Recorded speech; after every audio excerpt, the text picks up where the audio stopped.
Welcome to the Value Investor TV podcast. This is the podcast that helps you grow your wealth and become financially independent. My name is Becco and my partner Hari. Hello. This is the part 2 of Disney. I'm glad you guys are able to join us today. In this episode, we will talk about the financials of Disney. We will talk about in detail their 4 segments, their media, park, studio, and streaming services. We'll talk in detail about that.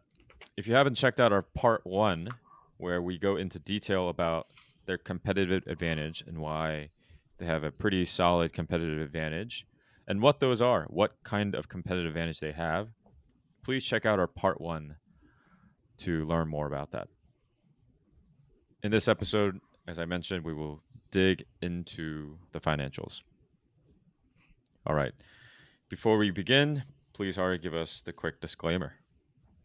Yeah, this is the Value Investor TV podcast. We are the podcast that helps you understand the concepts behind value investing. We don't know your specific financial situation, nor are we your financial advisors, so please consult with the appropriate advisor before making any financial decisions. Awesome. Just a couple of housekeeping items that I want to mention to you guys is number 1, we always welcome any suggestions on what we should cover in our podcast. Disney is one of those companies that came through our email. So if you guys have a recommendation, suggestion on what we should cover, what kind of topics, what kind of companies that we should cover, please email us at info@valueinvestor.org. Number 2, as we always do with analysis, we go through a checklist to adhere to our discipline. And if you would like access to our checklist, please email us again at info@valueinvestor.org.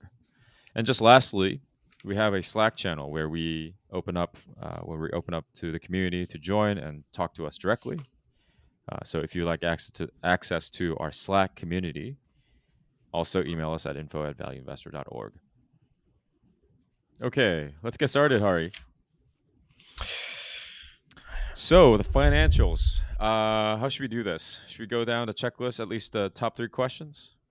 So actually, we're going to deviate from the checklist. I think one of the hardest things that people face when they take up the investing game is that they have to understand financials.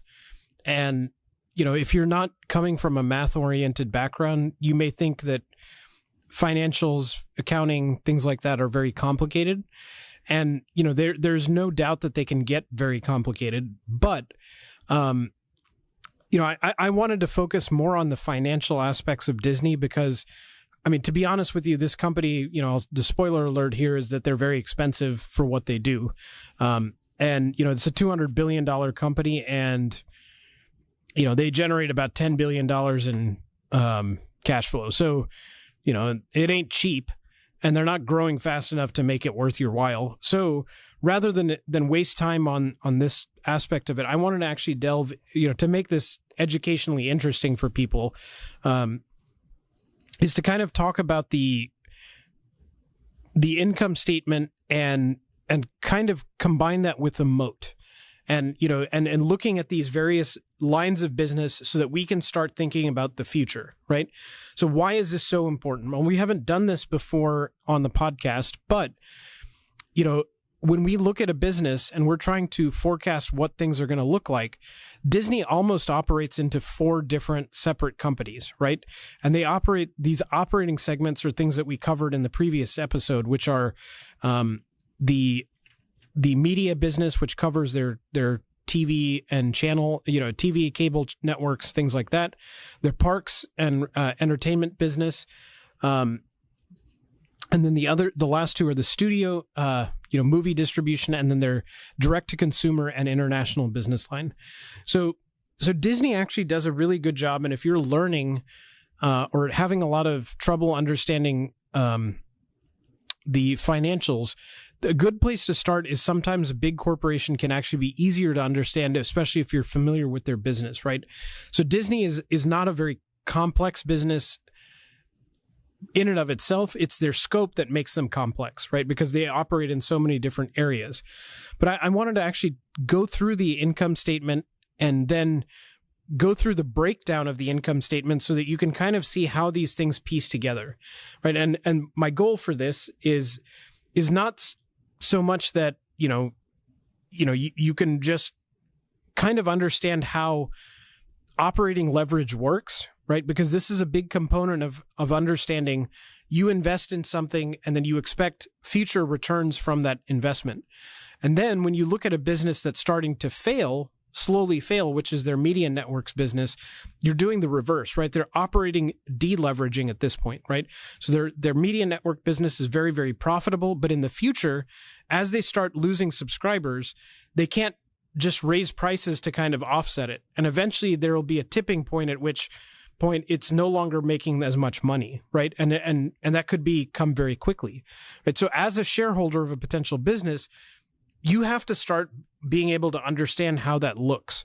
So a great example of this is actually something that we already talked about, which is Skechers, right? And Skechers invested into the Chinese market and other areas, and you saw their current income decrease, and it looked like their growth was not as good, even though their revenue continued to grow.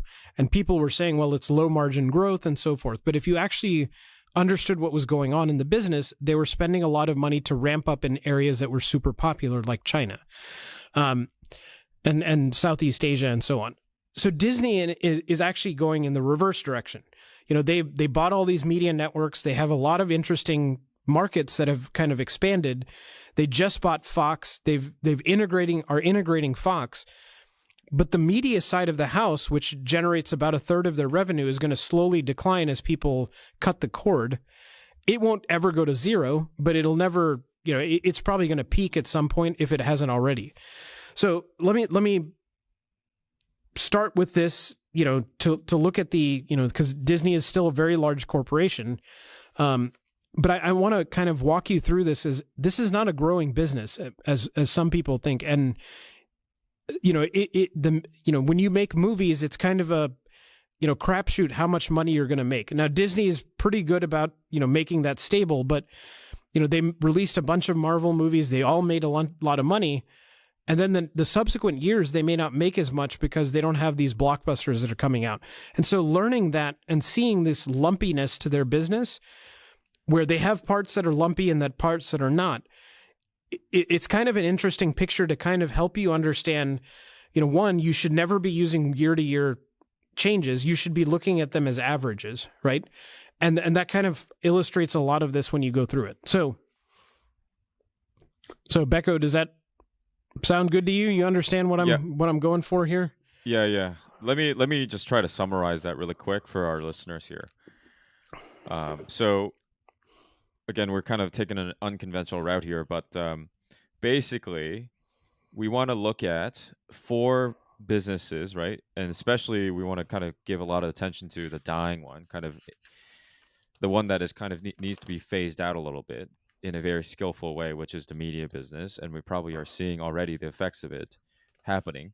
And so we need to kind of look more into detail as to how these subsegments are doing individually, and how the skillful transition can happen for the future. So yeah, back to you, Hari. You can take it away. Yeah. So let's talk about revenue as a whole. In 2017, 46 was 55 billion. 2018, 59 billion, and then in 2019, it was 69 billion. So this big jump was actually because of the Fox acquisition and the integration of their assets, right? So what you actually saw there was a fairly small jump of $4 billion between 2017 and 2018. And then it went up by 10 billion. But how much of that was Fox? How much of that was the existing, business line, right? And that's kind of an interesting, thing that you have here, because as they've acquired this business, things start to muddy up the waters here because they had a fairly significant acquisition. So the important part of this, though, is obviously not how much you make, but how much you keep. and their services business was around 25 billion cost, was 25 billion, then 27 billion, and then it jumped up to 36 billion. So, their revenue went up by 10 billion, but their costs went up by 9 billion, right? And so then you start looking at their other segments, and their services total expenses went from 41 billion to 44 billion to 57 billion of 2017 to 2019. So, and as a result, that because they had to accumulate a lot of debt to get Fox, their interest expense also doubled from 570 million to 980 million. So what all of that means is that their net income dropped, even though when they acquired Fox, from 13 billion to 10.9 billion. And the bigger loss here is also their share count increased from 1.5 billion shares to 1.66 billion shares. So not only as a shareholder, the acquisition of Fox diluted shares, you took on a lot of debt, which is going to have to pay expenses over time in the form of interest, and you own less of the company, right? This is the reverse of what any shareholder wants, right? They want earnings per share to go up, regardless of how it happens, if it's growth or if it's by the reduction of share count. So they did have some legacy growth, but costs increased by 32% due to consolidation of Fox and Hulu. And they had increased costs at the legacy operations as well. And interest expense increased by 70%, year over year. So, when you look at it, you give up a significant portion of that just by taking on all of this debt. And when we look at their balance sheet, what we're going to see is that they had a fairly significant, they had a manageable debt load, and now it's, it's larger than our 3 times free cash flow that we would like to have. So, yeah, maybe I can just add a couple of comments here, which is that, it looks like, it sounds like, and correct me if I'm wrong here, Hari, they took on a lot of debt to cover for the acquisition, but not only debt, they had to issue additional shares to raise funds to swallow up Fox and Hulu, right? Correct. And obviously you want the right mixture of debt and equity in order to buy, if you want to do an acquisition, you want the right mixture, because if you want to just, completely do away with the equity and just focus on debt, I mean, that could also cause problems. It can cause problem other way around as well, right? If the stock price is high, you might want to take advantage of that and raise equity so you can, get money at a cheaper cost. So just kind of adding a little bit nuance to share increase, yes, bad, but at the same time, if the price is right, then it can be actually a good thing to raise money at a very, very high valuation for the company. Sure. And I think in general, this was well received by Wall Street, right? But just because Wall Street says something is good doesn't mean it's actually good. Okay, so now we're actually going to look at the breakdown of each individual segment of their business and talk a little bit about that. So the media segment, I want you to remember these numbers, and I'll actually, what I'll do is I'll talk about each segment and then talk about the breakdown of each segment as to why those things increased or decreased.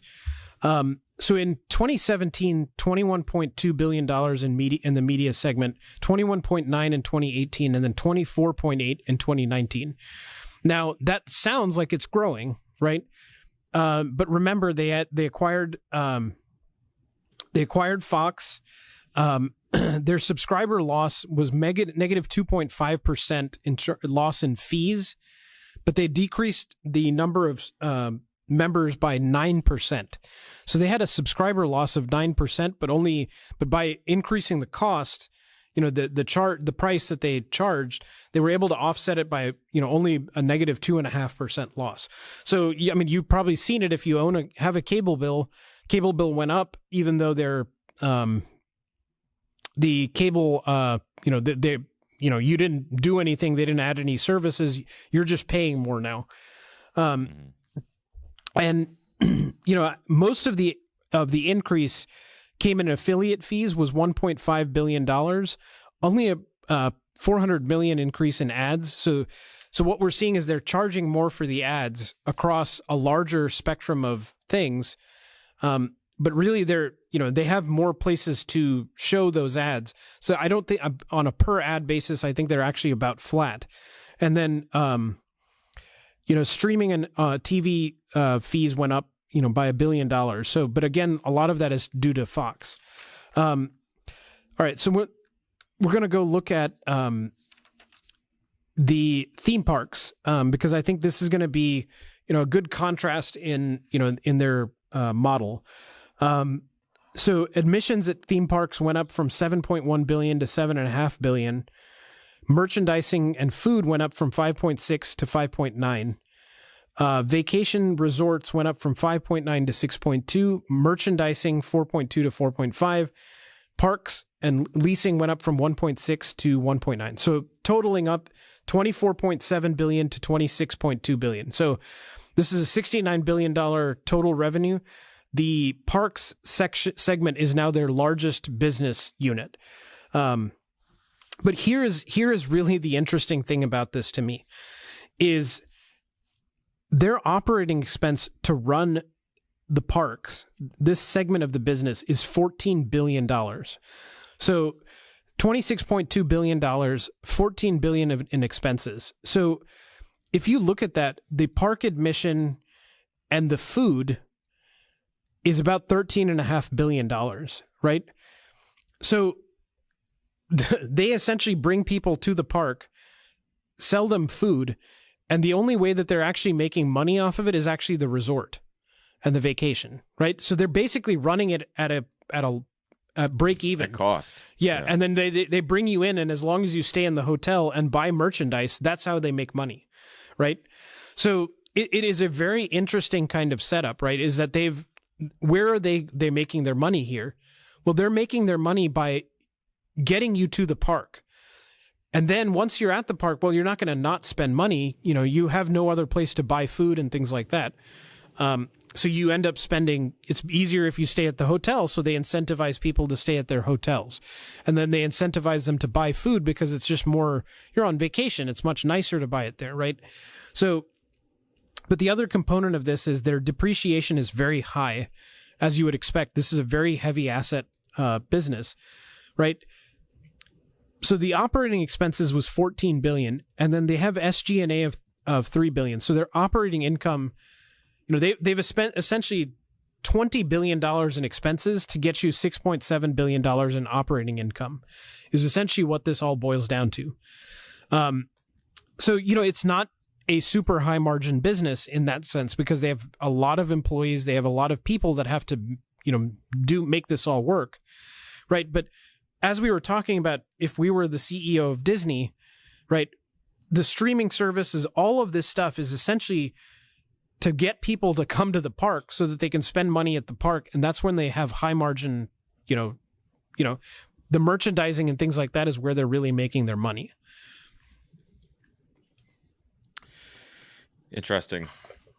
So I think this is interesting when we think about, again, kind of piggybacking on your point there, all this kind of media business, right? It's a dying business, but at the same time, it is how people learn about Disney. That's how they encounter it for the first time, and you get, kids hooked on it, et cetera, et cetera. And then ultimately you try to bring them to these parks. But what's interesting about this is that they're all related, right?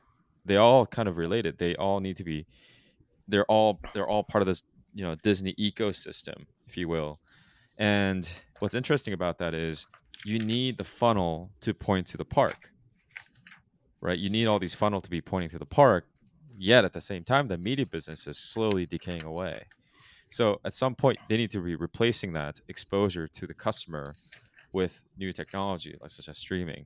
But at the same time, that streaming technology, to your point, it's, we are in the early innings of streaming business, but maybe we can explore this next. But it might not be replacing the revenue income that media segment was bringing in through a traditional method of distribution.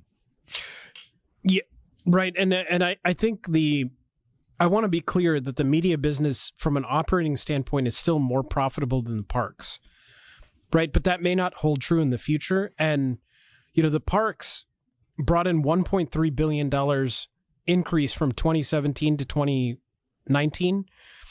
The media business only grew by 300 million in operating profit, and that is including a lot of the Fox acquisition. So I think we're going to see the media business slowly decline. And then, the reason that they spent more money, they made more money in the theme parks, was they just raised the price. So, how much longer can they raise the price at the parks, right? It's still a very profitable, business line, but it can't go on forever, right? In that setup. So, they can't just keep raising the price 7% a year. It'll get out of hand very quickly.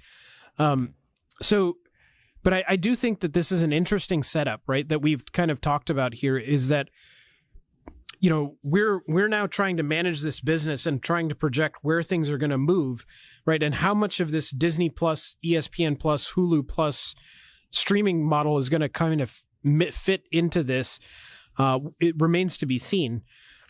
So let me finish the last two segments of the business, and I think these are kind of eye-opening numbers also. So the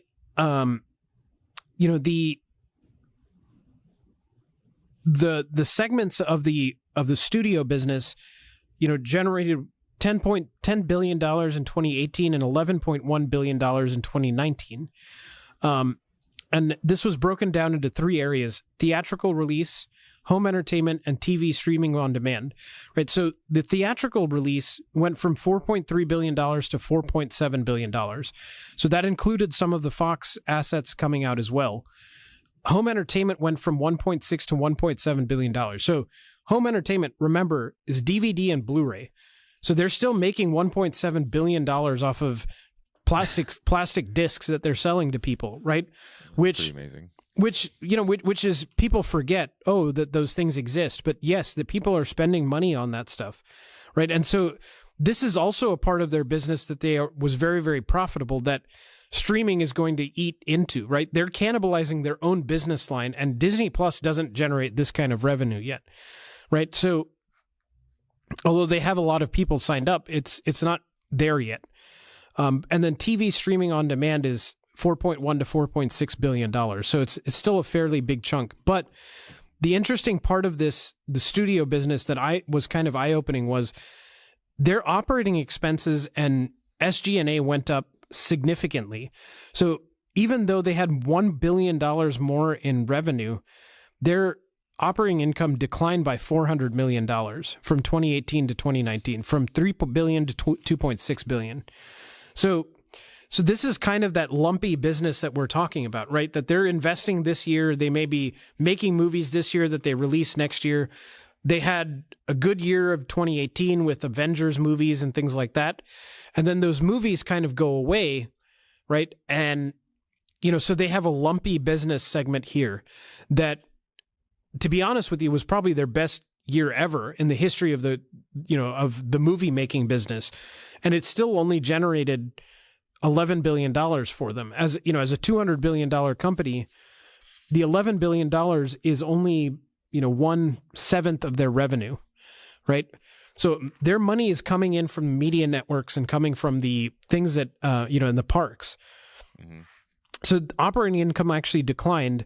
They had an increase in amortization after they purchased Fox, which is not surprising because they have to amortize those assets. But they also had a big uptick in 4 live action titles that didn't exist in 2018. Those are the Lion King remakes, the Aladdin remake, and so on. And then the last segment of the business that I want to talk about is the DTCI, the direct to consumer and international, which is actually a loss-making business at this point. And so in 2018, their revenue was $1.3 billion. It went up to $2.7 in 2019 due to Fox. Ads tripled almost from 1.3 to 3.5 billion. Subscription fees went from 700 million to 3 billion, but the expense went from 3.4 billion to 9.3 billion. So they lost 1.8 billion in this business. Now, a lot of this is the launch of Disney Plus. They're, doing a lot of stuff, and they're now investing in things like new shows and getting a lot of, new programming that's going to come to Disney Plus. So it kind of makes a lot of, this is part of that ramp up period, which we would expect to see. They're leveraging up, right? So eventually this investment will decline or stay steady, and then you'll see a lot more revenue as more people subscribe, right? Going back in reverse, the media business has, they can reduce their expenses because, people are subscribed. They're not really cutting their cable subscriptions. There's a core, competence of business that they have in the cable mess, but that will slowly decline, and then we will see a point where the expenses become too much and they can't cut enough to even keep profitable, right? So initially they can cut, they can raise fees. Eventually that won't be enough because the subscriber losses will be too significant to offset it.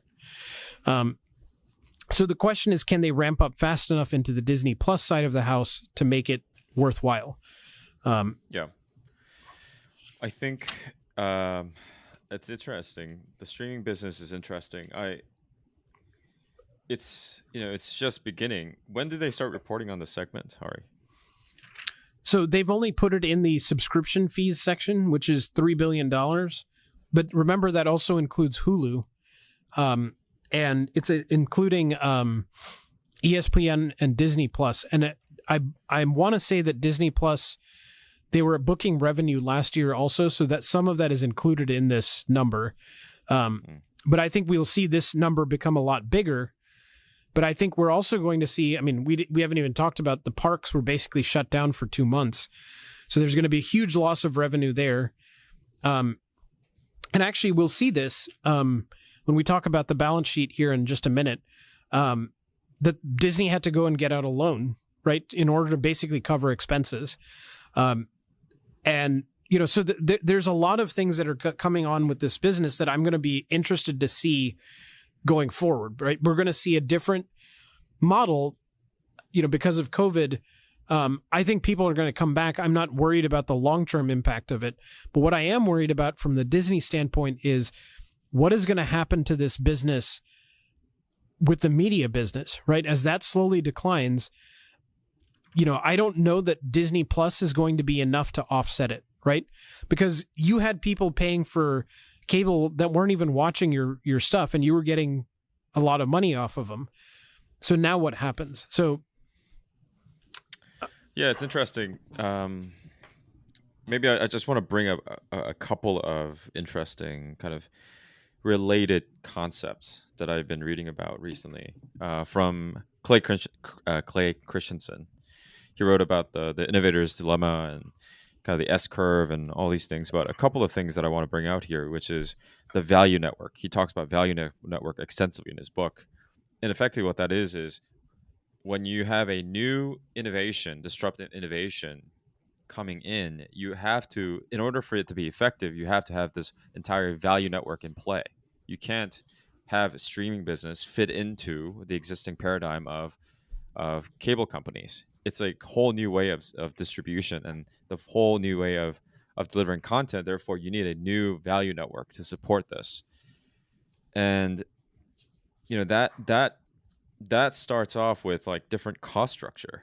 And I think we're going to see. We are seeing that here, right? Maybe we're seeing initial innings of it. It's hard to tell, right? These infancy kind of industries and how it will be morphed in the future. It's very hard to tell from the current standpoint. It doesn't mean that it's it's hard to judge the future with just looking at a very myopic view of 2019 number or 2018 number. We have to think about it more. We have to think about it from the perspective of, okay, what is this going to look like? And we have to have a little bit of creativity and imagination, disciplined imagination to think about the future. But in terms of the long-term viability and how this is going to disrupt the media industry, I think it's a very important one to really nail for Disney. It's like you have to one of the things why Amazon was so successful is that they were able to disrupt themselves constantly, right? They're able to disrupt themselves, invest in new industry, invest in new segments, even though perhaps in the future they weren't making a ton of money, they were investing for the future. And so, how this will shake out, it's very hard to tell. But it doesn't mean that as an investor we should rule them out as a bad business, right? Right. It's just something that we have to keep an eye on to see how this will evolve in the future. Well, I mean, I think your biggest thing here is it's as value investors, it's about the price you pay, right? And that's the big part of this that we need to know is at 20 times free cash flow for a business that's not really growing, that's really not that exciting, right? And you have parts of the business that are shrinking. I don't think the subscriber model that they're proposing is actually, it's more of a defensive play than it is a better revenue stream, right? It's actually a worse way of making money, right? If they subscribe 100 million people to Disney Plus, and they're charging them $10 a month, which they're not even charging them yet, they're generating about $12 billion, right? Well, their media networks generate $27 billion. So it's not even it's not even the best setup, right? And in fact, they're going to have to spend a lot of money just to make Disney Plus stay competitive, right? Even though they have a giant back catalog of stuff, people may not stick around if there isn't new stuff that keeps coming on board, right? So, this is the part of the thing that it's almost too uncertain to understand what is going to happen in the future, right? I am not certain what's going to happen to this company because as the media cord cutting, cable cutting, stuff goes on, where does Disney have the core of their business, right? The media business was before Bob Iger. They were building this media empire in, when they bought Capital Cities ABC, and they were, slowly growing that, right? That was the part of the business that was in the 90s was bringing in stable earnings for them. And then the parks and the studio business and all of these other things kind of really took off. So Iger's model of Disney Plus, which is not a bad thing for them, is a defensive play, I would argue, more than it is an offensive play, right? They're trying to keep Netflix at bay, and it may end up costing them their media network business. So they have to make their money on the parks. They have to make their money on merchandising and other areas in order for this to work long term. Which brings me to an interesting point. I mean, it might be the case that they realize this already, right? And they're seeing numbers come in, and it turns out perhaps that streaming business may not be as profitable as they hoped. And perhaps that is the realization. What is interesting, though, is this new transition in leadership that happened recently, right? Bob Iger stepped down. He's currently, I think, still a chairman, but he's not running the company on a day-to-day basis. The new guy that came on board, right? He was a CEO. He was running the parks. Yep. Now he's at the helm for the entire umbrella company of Disney, and so perhaps they realize that, and that's why we put this guy, as a captain. What do you think about it? I mean, it's speculation at this point. Well, I mean, I do think that there's a component of that, right? The parks business is their biggest line. They want to make sure that is successful. Bob Iger kind of brought Disney Plus to a point where it was successful, right? I mean, the thing about Disney, like I'm, pretty familiar with their history as a company, right? And in, even as late as the 1980s, the Michael Eisner was still approving cartoons that were going on to Disney Afternoon, like the Gummy Bears TV show was approved by up at the CEO level, right? That capital investment was being done at the CEO level, and the investment for the Beauty and the Beast theatrical production that was produced here in Houston. Michael Eisner was flying to Houston every week because they were spending $14 million on this theater production before it went to Broadway, right? Now you compare that now to how much money they're spending on capital expenditures, right? And this is the kind of, paradigm shift here, is that things are being shifted in towards, like, the CEO level is now becoming parks. It's becoming all of these other areas of the business. So they're gonna go towards where the money is coming in. And I think the studio / movie aspect of Disney may be transitioning now to the parks as being their cash cow, right? Which makes sense, because that's the part of the business that they can attract a lot of people. They have a 90% occupancy for their parks year round, and they have, guests are willing to spend more money every year. So it makes sense for them, right? But when then you look at the rest of the business, I mean, I'll briefly mention the cash flow on the balance sheet because, we're running long already. The company generated about $5.9 billion in net cash flow from operations, down from $14.2 billion. And then when you take into their property, plant, and equipment, they only generated about $1.1 billion in free cash flow in 2019 and $9.8 in 2018. So a lot of that was due to acquisitions and spending money on things and, other aspects of their business. But this is not a business that it's a $200 billion company that's generating $1 billion in free cash flow, right? And let's even call it $9.5 billion is roughly what I've calculated the average is. That's not great, like, for a company that's, is this large and that has this much. Now, if you were telling me that they were a $100 billion company, I'd be like, yeah, this is a lot more interesting, right? But then you also have, on top of that, a lot of uncertainty in their business. They just added $38 billion for Fox. They took out another $13 billion for just to keep their balance sheet afloat because of COVID. This is not a great setup for them, right, in the future, right? The parks business got significantly disrupted. And then imagine next year they have another COVID outbreak. They have to shut it down for another month or two.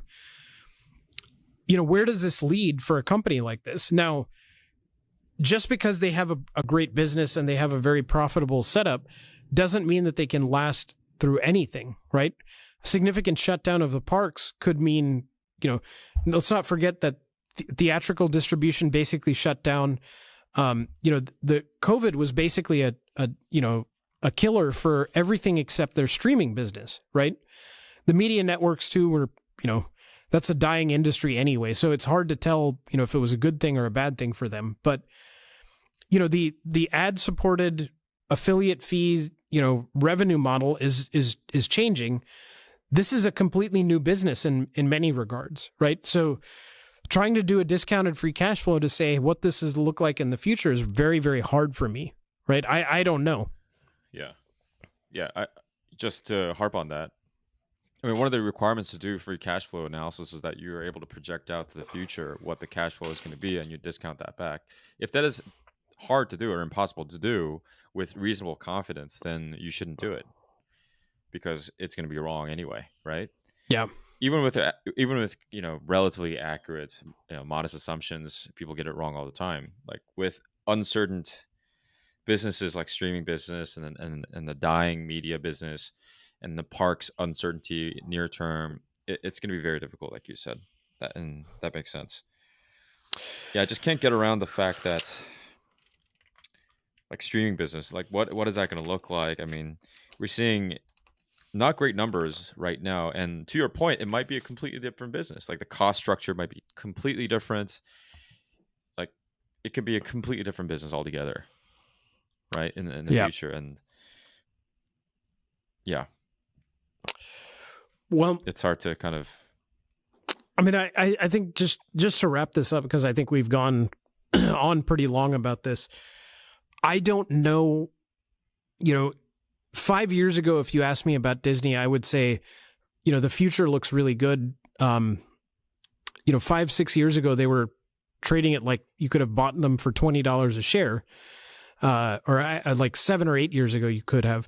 So they've seen a significant run up in their business since then, but then everything's kind of been flat for a while because, even though they're generating more money and they have a lot of mind share, they're not really translating that into free cash flow, right? And so, you expanded their share base by 160 million shares, significant dilution, 10% dilution for the company. I'm not excited about a company that's going to have to continually spend money to defend its asset base, right? To defend its position, right? There are lots of barbarians at the media gate, and they have to kind of keep spending money every year to keep them going. Even though they have this giant back catalog and they have all of this money that they can generate, still not enough, I don't think. Because I don't think there's going to be a winner in this place, right? Amazon Prime is not a significant player in the media space. Netflix is not really profitable. They're spending all of their money just to acquire, new assets. And I think that'll just continue to go on, right, forever. So I don't know how this works for Disney, unless, somebody goes bust, or they can just suddenly start charging $20 per month for Disney Plus. It's going to be hard for me to see this long term, Yeah. Maybe it will ultimately end up with different business model, perhaps, or it might be that the pricing will go up. It's, wait and see at this point. Okay. Great. We kind of did a non-conventional way of analyzing company, but I thought this was really good.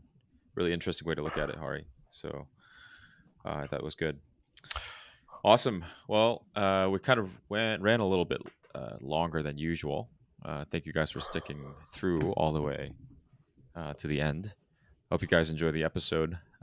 And as usual, just a couple of housekeeping items once again. If you want us to take a look at any company that you would like us to look at, please send us an email at info@valueinvestor.org, and also the Slack channel, as well as the checklist. If you'd like access to those two things, please email us again at info@valueinvestor.org. Awesome. Thank you guys for sticking towards the end, through the end. I hope you guys enjoyed it. Thank you so much for joining us, and I hope to see you guys in the next episode. Thanks.